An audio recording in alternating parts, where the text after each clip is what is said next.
off, so we can start, okay? Okay. Okay. Good afternoon. Welcome everyone to the first installment of the REL Distinguished Lecture Series for the academic year 2022-23, organized by the Department of Religious Study and Religious Study Graduate Council of the University of West. My name is Miro Sakya, Chair and Associate Professor of the Religious Study Department. Since 2020, REL Distinguished Lecture Series has contributed to broadening the educational experience of US students and the community by bringing renowned Buddhist scholars, monastics, Buddhist leaders, and influential people from all over the world to campus to encourage thought-provoking conversation and idea. Through lectures and collaborations, we strive to achieve our mission of providing a whole person education in the context informed by Buddhist wisdom and value to facilitate cultural understanding and appreciation between East and West, while also allowing the passionate and dedicated student to be exposed to a diverse and vibrant array of people, background, and idea. Today, I'm pleased to introduce our guest speaker, Dr. Alexander O'Neill. He is a postdoctoral researcher at the Department of East Asian Language and Culture at the School of Oriental and African Studies, SOAS, University of London. He received his PhD in religion from the University of Toronto in 2021. The title of his doctoral dissertation is Pustaka Puja, a study of Sutra worship in Mahayana Buddhism. He is currently working on the SOAS, University of London and Cambridge University research project titled The Emergence of Ego Ferocity, a diachronic investigation into the marking of the conscious self, funded by a UK Research and Innovation. He is also part of the Neowar online dictionary project based at the University of Toronto and the University of Virginia. He is working on a book on the topic of Sutra worship. And without further ado, the topic of today's lecture is worship and recitation of Mahayana Sutra. So please join me in welcoming Dr. Alexander O'Neill. Thank you. So I'll just say a few words before sharing the presentation. So I'd like to thank Miraj for inviting me, and of course the University of the West for hosting this event. And in fact, in my my lifetime, my understanding of Buddhism was, and also my opportunity to learn about Buddhism was originally, greatly benefited greatly by contact with Fo Guangshan and the humanistic Buddhist organizations. So yeah, there's some kind of karmic connection there. And I'd also like to thank, I don't know if he's still here, Milan Chakya. He was very helpful when I was doing research on this topic in the past 5 years or so. And also here in Nepal, Deepak Vajrayana, who I did hours of interviews with him, and he helped a lot as well. And the research for this, the funding for some of this research came from the Social Sciences and Humanities Research Council for Canada. So I'd like to thank them as well. So without further ado, I'll just share my presentation, and just let me know if if there are any issues in terms of sound or video, because sometimes the connection here can be a bit shaky. Okay. Let's see. Okay, so this presentation is called the Worship and Recitation of Mahayana Sutras. So there are a lot of details that I put into this presentation, and I'll try to just go over most of this in a general way that most people can understand. And if you'd like me to go into anything in more detail later, just let me know in our question and answer period. So points of discussion, what topics will we cover today? Essentially, answer on the broadest level, what are the Mahayana Sutras? How do they conceive of practice? How do they present their own worship? And what do later scriptures and commentaries say about the worship of Mahayana Sutras? And how did people actually worship Mahayana Sutras historically in South Asia? And how do people continue to worship them in contemporary Nepal? So by South Asia, I mean not just Nepal, but also modern day India and Bangladesh, where there were prominent Mahayana Buddhist communities, and in Nepal, where the practice of South Asian Buddhism continues. So defining Mahayana Sutra literature, it's not too difficult, but it's worth going over some of the basics before continuing. So firstly, what is the Mahayana? So there are a lot of definitions and a lot of attempts that have been made to understand precisely what is the Mahayana. And there's not a clear consensus in academia on the history and development of the Mahayana, but I'll just go through some of the more prominent examples. Paul Harrison suggests that the Mahayana started as a loose set of non-sectarian movements beginning around the 1st century of the Common Era. So he's suggesting that in various parts of South Asia, pockets of people practicing the Mahayana emerged. However, David Drews, on the other hand, points out that within Mahayana texts, there is definitely a self-conscious awareness of what it means to be a Mahayana Buddhist and Mahayana practitioner. So he suggests that Mahayana Buddhists developed in communication with one another. And Richard Salomon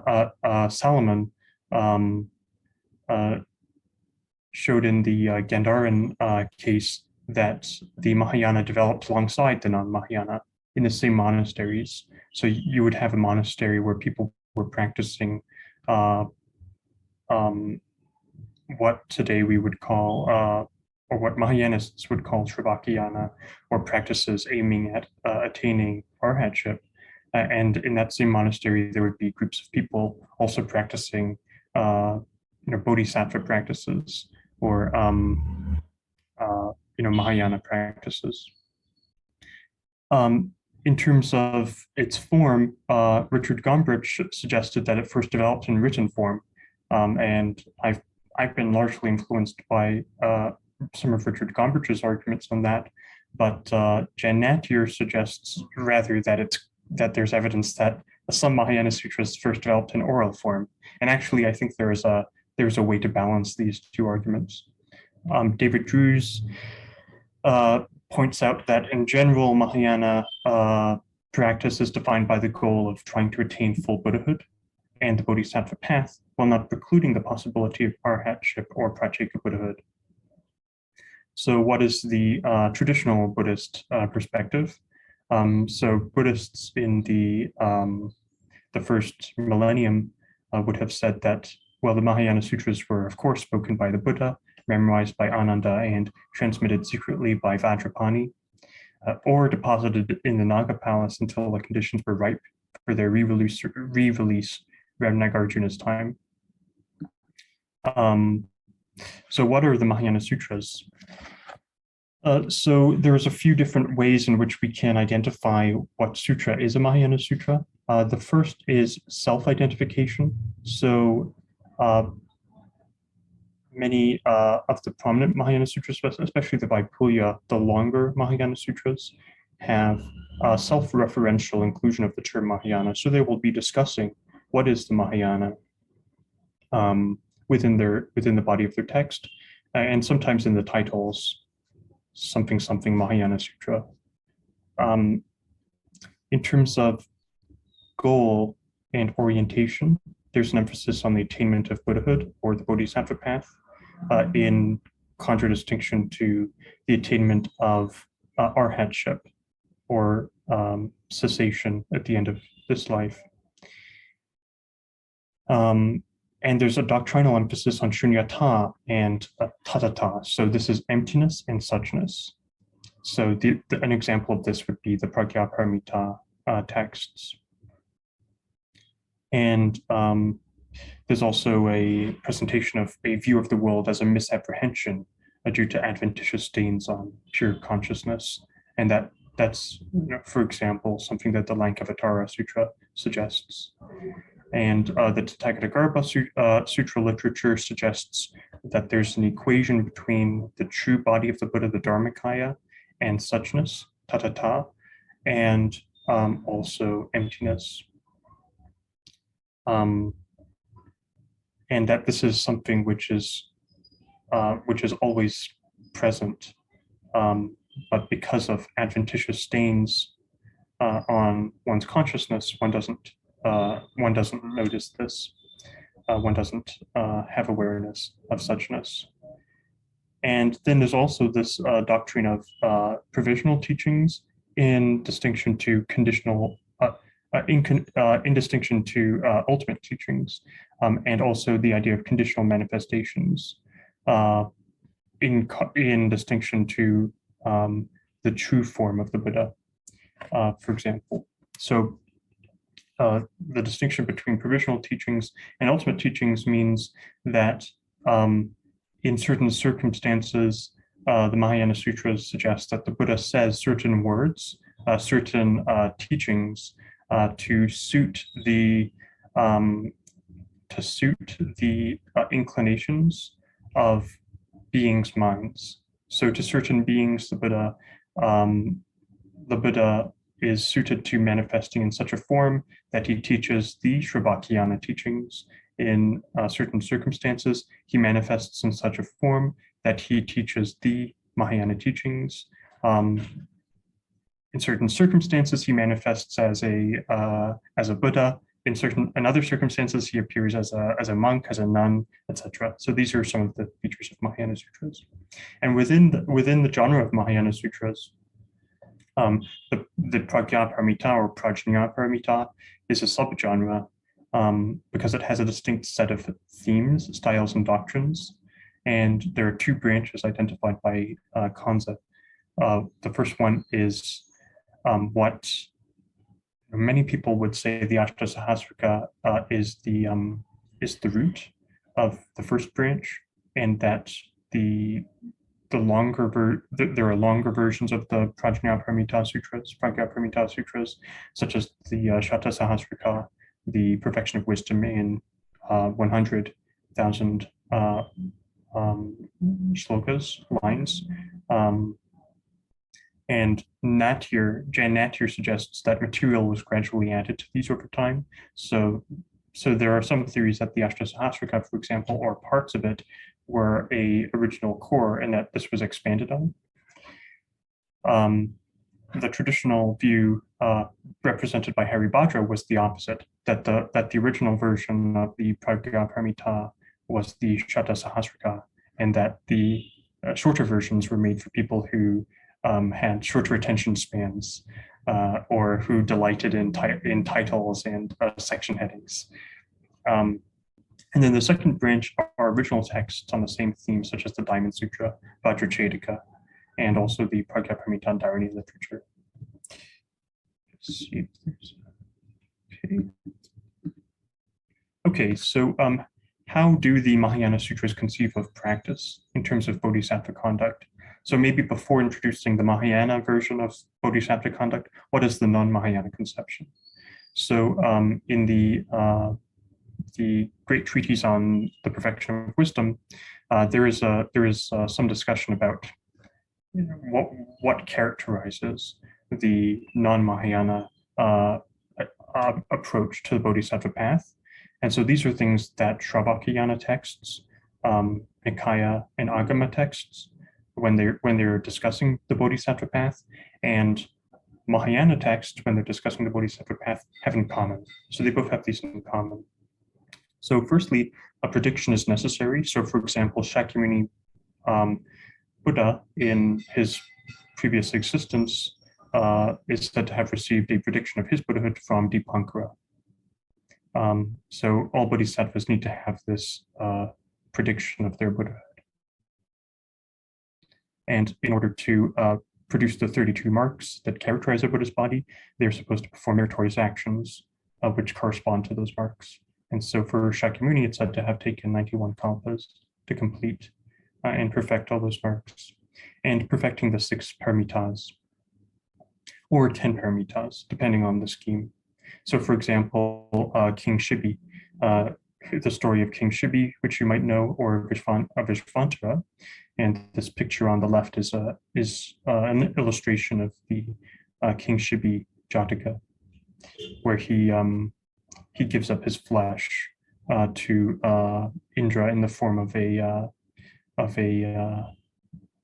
there's Indra and one of his subordinate devas are disguised as a hawk and a pigeon, or some kind of bird, and they say, "Oh, if you don't give up your flesh, we will."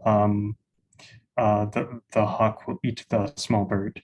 So King Shibi gives up whatever flesh is asked, and at the end, Indra says, "Oh." Just before King Shibi is about to die, he says, "Oh, you obviously are developing the perfection of giving. I'm going to restore all of your flesh and put you back to normal." So that's an example of the kind of thing that a bodhisattva is expected to do to develop something like the perfection of giving. It's not normal giving. It's not like just handing out a coin to somebody. It's giving your whole life. And then, of course, a bodhisattva is supposed to have a penultimate life in Tushita. So as Shvetaketu bodhisattva, Shakyamuni was living in Tushita, gives a teaching to the devas, and then descends to the Saha world and turns the wheel of Dharma, and then finally manifests, passing into Nirvana. Now, on the Mahayana side, they suggest the arousal of bodhicitta as fundamental, bodhicittotpada. And then there are some distinctions, some attainments, which are found in common in discussions of bodhisattva practice in Mahayana Sutras, in addition to what we see in the non-Mahayana texts. So one of them is this idea of patience at the non-origination of all dharmas. So, for example, in the Perfection of Wisdom Sutras, it says if a bodhisattva hears the perfection of wisdom and doesn't tremble, they don't have any fear. They are known to be practicing the perfection of wisdom. They can accept that dharmas neither arise nor cease, and they're not afraid at hearing that in fact they don't really exist in the way that they thought they did. And then this other feature is very important, the attainment of non-retrogression. So there are certain features which characterize a bodhisattva who's not going to progress on the path. The accumulation of merit and wisdom. And then on the one hand, temporal unreachability. So it's still emphasized that it would take countless kalpas to perfect the 10 stages and attain the 6 paramitas. But on the other hand, there's this idea of the inseparability of the bodhisattva's body, speech, and mind with that of the Buddhas, as suggested by the Tathagata Guhya, and inherent awakening. So there is always a strain of instant enlightenment in Mahayana thought, that there's a way to cut right through to one's Buddha nature. And then there's this idea of manifestation of bodhisattvas and Buddhists in the world in practical, physical, and verbal form.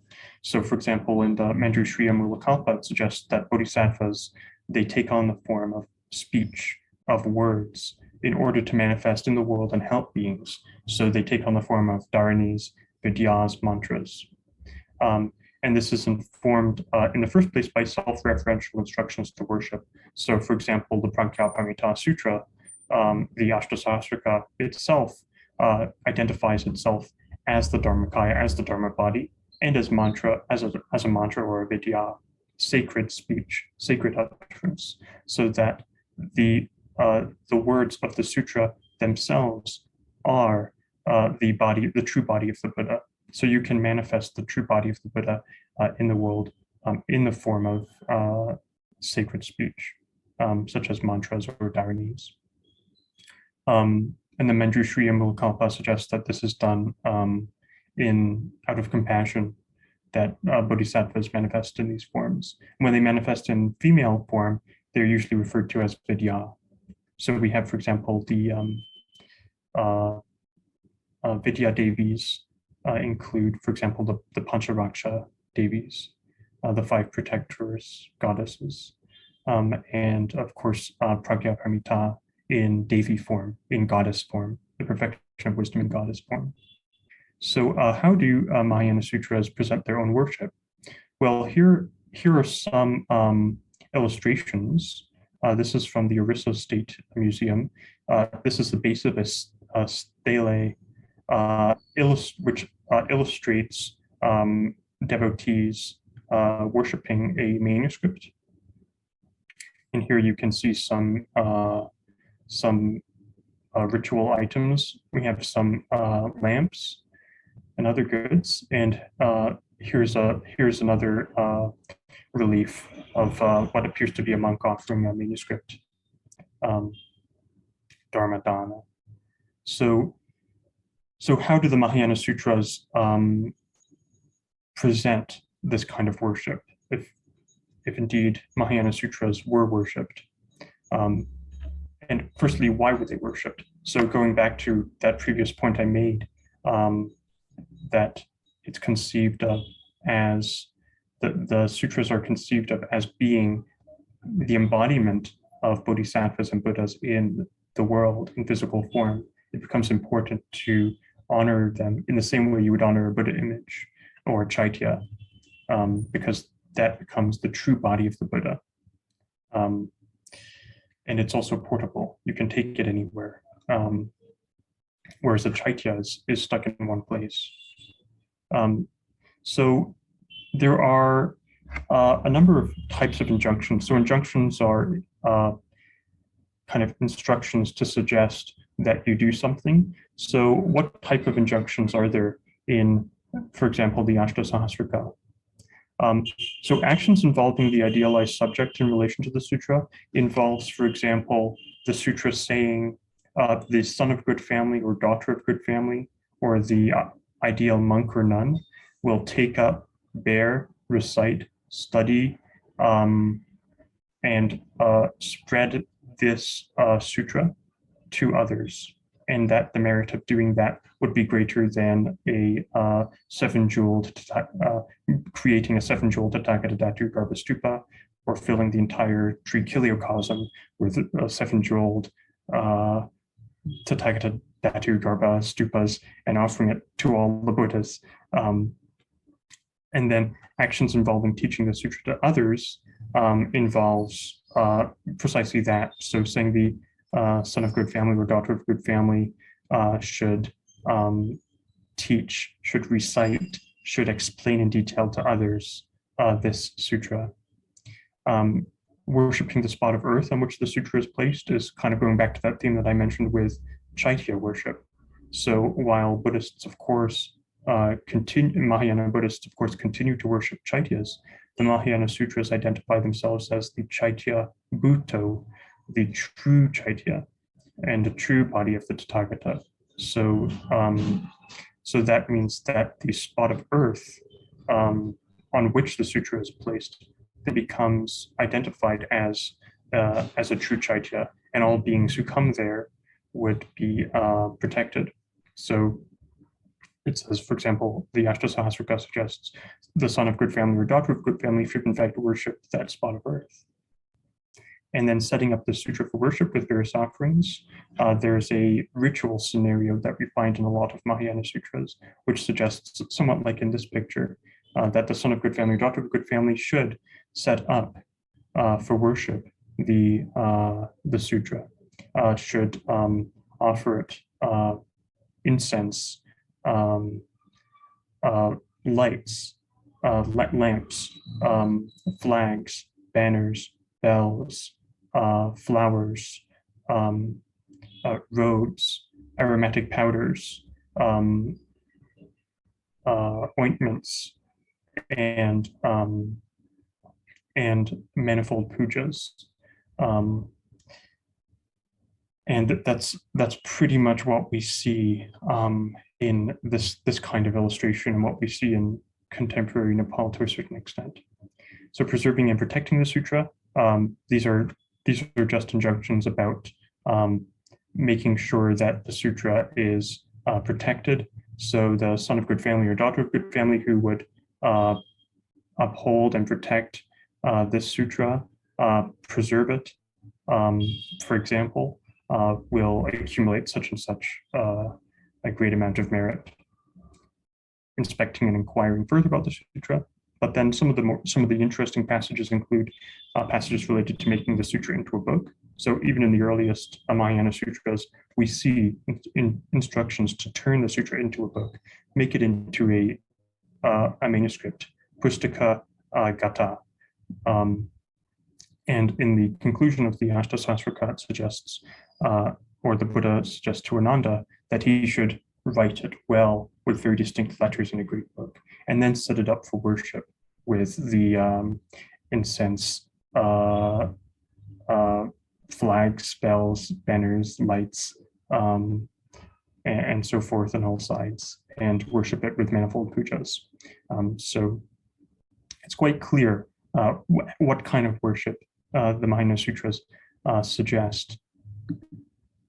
And this is kind of more of a statistical look, but just trying to figure out how common is the worship of Mahayana Sutras, or how common are injunctions to the worship of sutras in Mahayana literature. So just doing a survey of about 40 representative Mahayana Sutras, I found that these passages occur in 24 out of 40. So the categories include practicing and propagating the text, making it into a book, preserving the text's longevity, boons, lists of boons from practicing and worshiping the text, self-identification of the text with something else. So for example, Pragya Paramita is identified as the mother of all Buddhas, the mother of all Bodhisattvas. Qualifications and roots. So someone who encounters the sutra is said to have certain roots of merit in order to encounter the sutra in the first place. And entrustment passages. These are passages at the end of sutras, which where the Buddha entrusts the sutra to one of his disciples. So these are all self-referential passages, which refer to the sutra within the text of the sutra. So these are materials that you would probably expect in other literatures to be in commentaries or ritual manuals, but in fact, in Mahayana Sutras, they're within the body of the text itself. So they are a fundamental part of Mahayana doctrine and practice. So I'll just read the titles of the sutras. I won't go into all of the contents. Time is limited. So the Ashtasasraka, of course. We have the Siddharma Pundarika. So those are the two sutras with the greatest number of passages.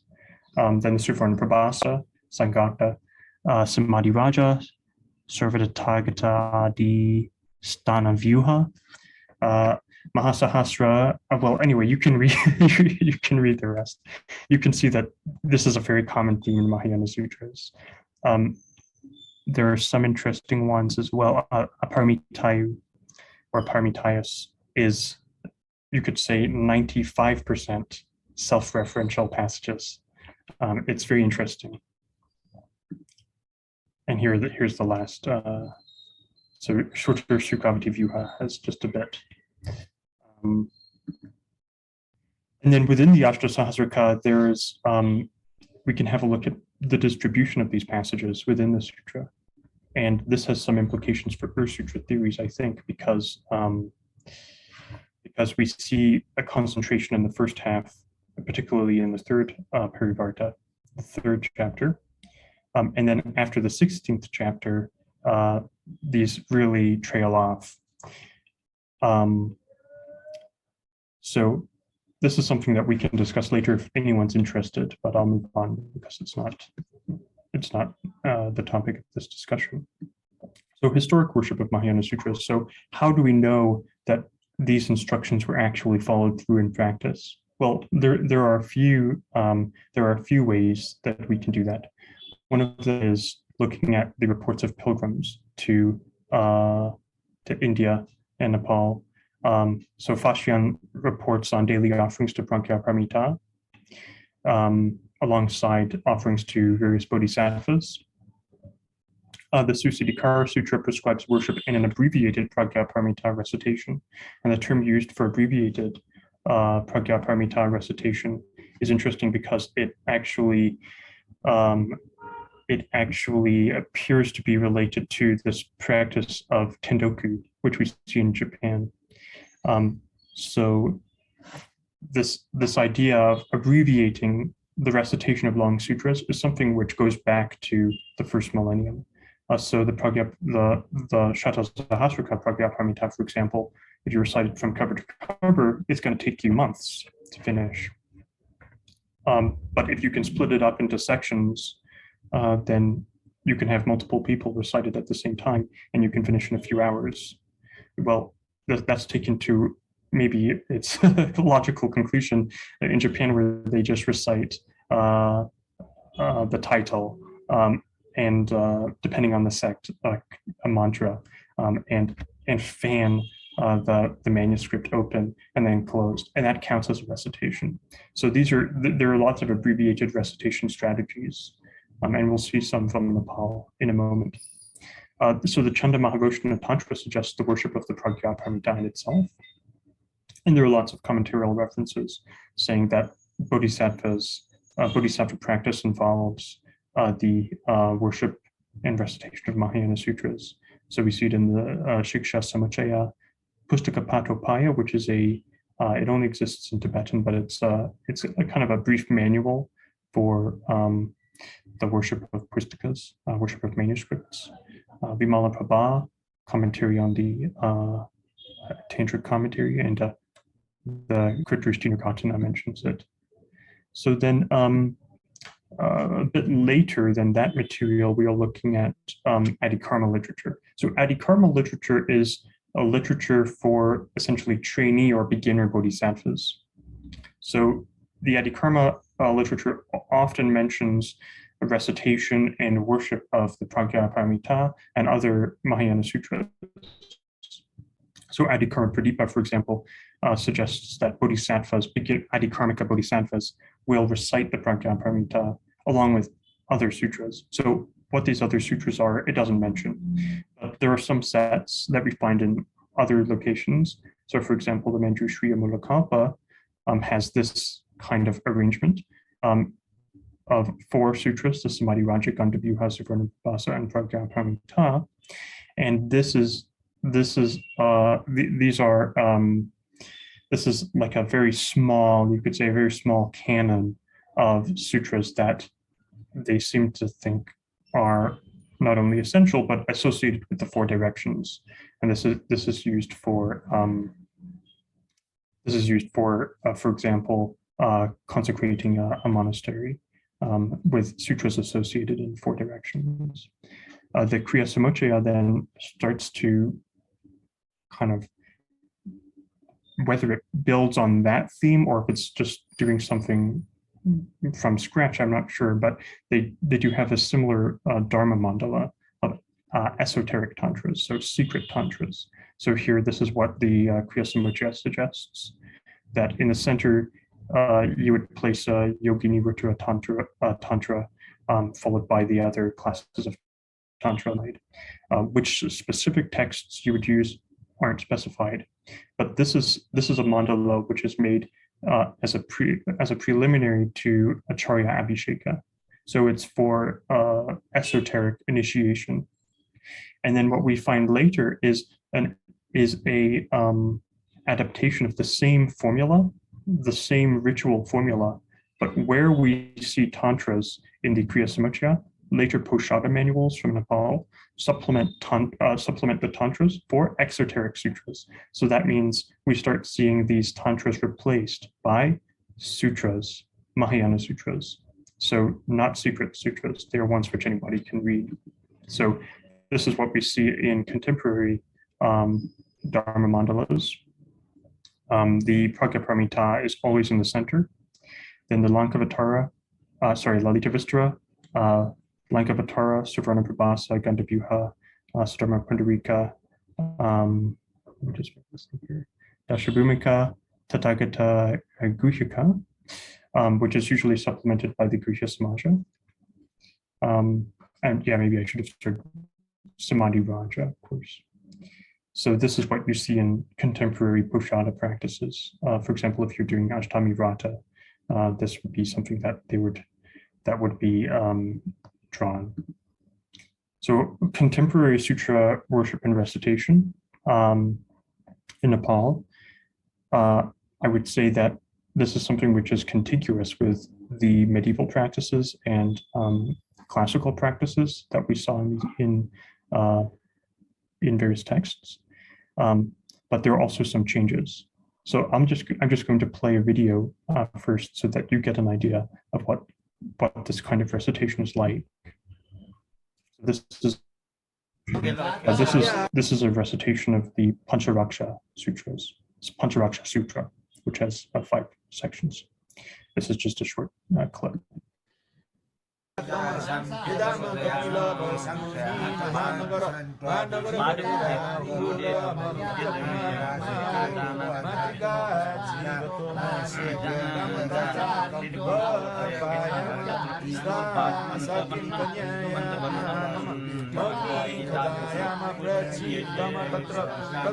So maybe that gives you an idea of the character of sutra recitation and a little bit of sutra worship in contemporary Nepal. So here you see the remnants of where the sutra was worshipped, and recitation is done simultaneously. So we see folios of a manuscript being split and divided between reciting priests, Vajracharyas. And so I would suggest that this is one of the abbreviation strategies that we see presaged perhaps in the Susiddhikara.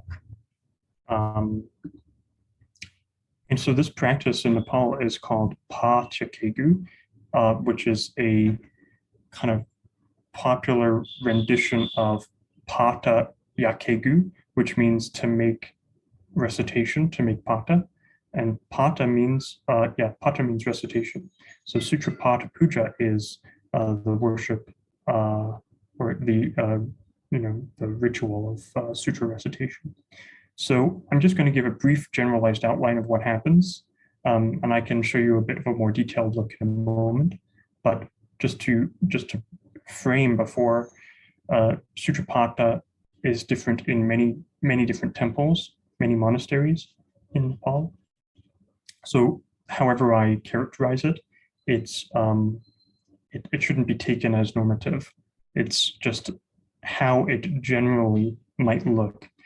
So one of the main things to keep in mind is that there's usually a Guti organization. So a Guti is a hereditary, kind of like a hereditary guild. Membership is usually hereditary. And so, for example, in many monasteries, who has the right to recite a certain sutra might be based on your membership in a Guti in these hereditary guilds, but not always the case. So usually there's a primary officiant, a mula guru, root guru, and reciters. And there's usually a frame ritual, which consists of the Guru Mandala Puja and a Sankalpa Pujas. So Guru Mandala Puja is something which has many Vajrayana elements, and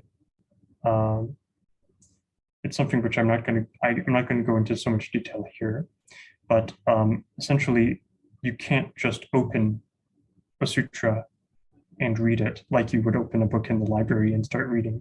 You have to do this kind of frame ritual and invite deities to be present to protect the reading and also to ensure that it's successful.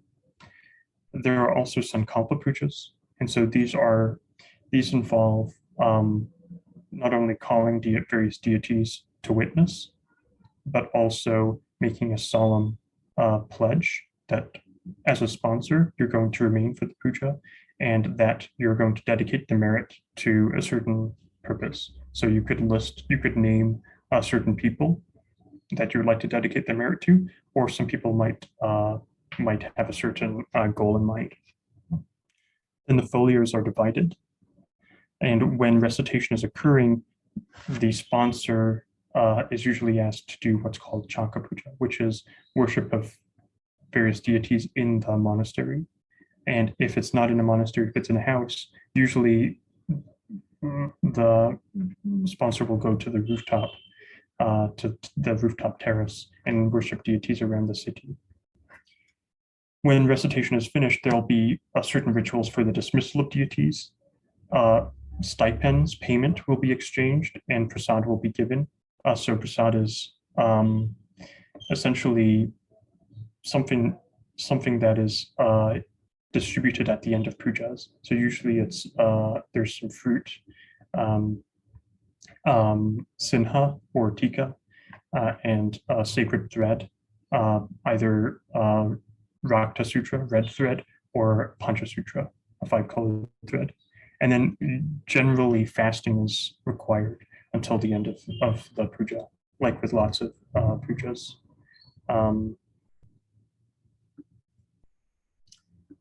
So this is another chart which is kind of giving a more detailed analysis of aspects of the puja.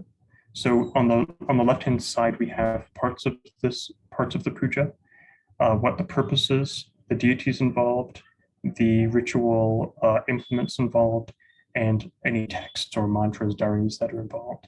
So this is more or less, these are more or less the aspects of the puja which we see in Sutrapata as it occurs in Lalitpur in Nepal. This is not necessarily something that would hold true from monastery to monastery. So this is just a general example. And in Kathmandu, for example, much of this will take on a bit of a different form. In many ways, it's shorter in Kathmandu. So I won't go into the details because it's not necessary, but just so you get an idea of how complicated Sutrapata is. There's so many different aspects and so many mantras involved. So yes, at the end there's a feast which is modeled on Gana Chakra or Tantric feast to satisfy both participants and deities. So in terms of variations, on the upper right, you see at Okubaha, they have recitation of the Prajnaparamita, but rather than being the hereditary rite of Vajracharyas, during the month of Gundla, after the text is worshipped and the opening puja is performed by Vajracharya from Binche-Baha, the Shakyas from Okubaha are the ones who do the recitation. So it's not done by Vajracharya priests. And just for those who are not familiar, Vajracharyas are tantric priests, tantric teachers, Vajra teachers, and Shakyas are people who have the hereditary role of monk in Nepal. There are some other variations on Pachakegu, such as Navagranta Sutrapata. So this is the 9 sutras that make up the Dharma Mandala. If they are all recited together, then it's called Navagranta Sutrapata. And that usually requires at least 108 Vajracharyas to perform.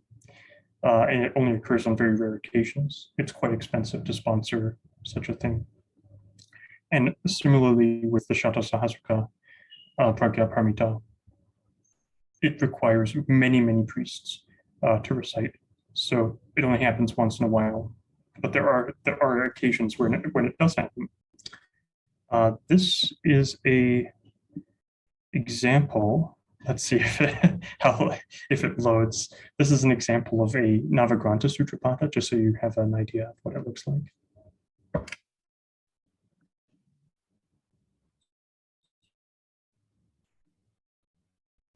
So this was a which combined both the Nava Sutapata and another major book. So here you see the 9 sutras.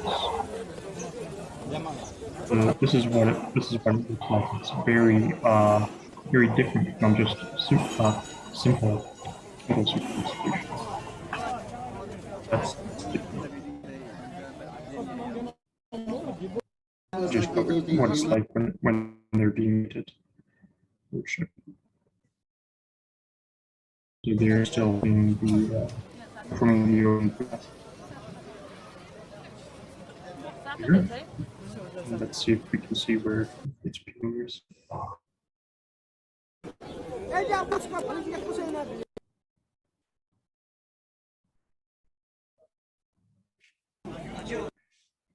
I think the connection is not so good, so it's not loading very quickly. Okay, let's move on. I can show you later. I can send you the link if you're interested. So maybe to conclude, so in Nepal, we do see abbreviation strategies. So are these historical continuities or are they divergences? I think they probably began quite a while ago because these sutras are long and you can't just recite them from cover to cover just at a whim. But there are definitely Vajrayana influenced elements like Guru Mandala Puja, Sankalpa, Gana Chakra. These are things which we did not see in the Mahayana Sutra injunctions themselves. These are things which require developments of Vajrayana and the Vajracharya priesthood to kind of innovate. We have, these are some of the implements that we have, which are mentioned in the sutras. Such as powder, perfume, fragrances, garlands, incense, flowers. But we very rarely, or I've never seen flags. Of course, bells are used for rituals, but banners, parasols, robes, and only a few lamps. So what we are seeing is people are not trying to just practice what is said in the sutra. The ritual is taking on its own form and constantly evolving, and that's legitimate in and of itself. And we also have continuities with the worship of, for example, Pancharaksha devis. Another important aspect is in Nepal, all manuscripts that are recited have life installed, jiva, pratishta, so placement of life. You can't just recite, you can't just do Sutrapata with a book from the library. It has to be something that has been consecrated. And so I have some theories about what's happening, whether the developments in Sutrapata are something which developed during the medieval period in Nepal to legitimate as part of legitimation strategies or reform or retraditionalization, but I won't go into that because it's getting a bit long. And then asking the question about how Vajrayana is Sutra worship in Nepal. I would say, so essentially Sutra worship and recitation remains entirely exoteric. So it remains entirely public. It's the primary form of Mahayana practice. And it's the primary form of practicing Mahayana worship, even in the Mahayana Sutras. So in fact, if we look at the Pragya-paramita, it only mentions samadhi or meditation maybe 4 or 5 times, but it mentions sutra worship 600 times. So sutra worship is how you practice Pragya-paramita in addition to samadhi and of course realizing suchness. That's important, but how do you do it? How do you practice on a day-to-day level? It's sutra worship, and that continues in contemporary Mahayana in Nepal. And we should get beyond this idea of associating mantra and dharani practice only with the Vajrayana. Mantra and dharani practice is something which we find in Mahayana going way back to before the Vajrayana. It's commonplace. But of course, if it's something that requires initiation, abhisheka, it's tantric. So Vajrayana and the Mahayana they are mutually soteriologically sufficient. What this means is, on the one hand, the Mahayana Sutras, they still have within them a method that they claim will take you all the way to Buddhahood, and Vajrayana has the same thing. So these are two streams that run alongside one another, and there's no conflict by doing that. There's no contradiction. People don't say, oh, well, why would we recite Mahayana Sutras because we have the Tantras? We should get rid of the, no, it has to continue. These are two tracks which continue alongside each other. One does not just supersede the other. So, this kind of narrative of Vajrayana superseding and being superior to the Mahayana in some way is a myth.